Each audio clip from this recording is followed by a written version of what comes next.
Guten Tag. Haben Sie noch freie Zimmer? Ich möchte gerne ein Doppelzimmer buchen. Guten Tag. Ich kann Ihnen ein Zimmer mit einem Doppelbett, Balkon und Meerblick anbieten. Was ist im Preis der Unterkunft enthalten? Im Preis enthalten sind Frühstück und Abendessen sowie ein Tiefgaragenparkplatz. Ich verstehe. Gibt es eine Klimaanlage im Zimmer? Ja, unser Hotel ist klimatisiert.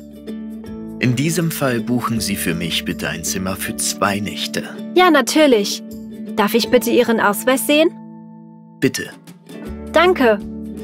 Bis wann muss ich auschecken?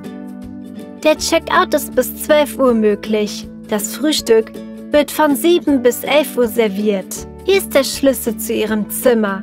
Es ist Zimmer Nummer 4. Wir wünschen Ihnen einen angenehmen Aufenthalt. Danke. Ich möchte auch fragen, in welcher Form das Frühstück serviert wird. Kann man es sich aufs Zimmer bestellen? Beim Frühstück gibt es ein Buffet. Leider servieren wir das Frühstück nur im Restaurant. Ich verstehe. Wo ist der Aufzug? Auf der linken Seite der Treppe. Danke.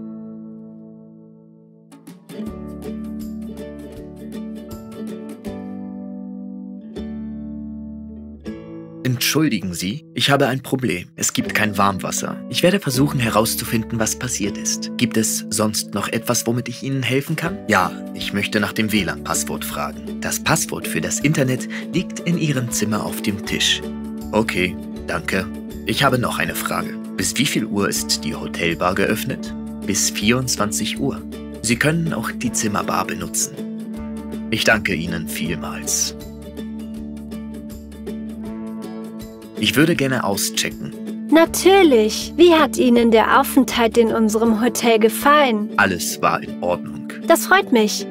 Bezahlen Sie mit Karte oder bar? Bar. Danke. Hier ist die Quittung.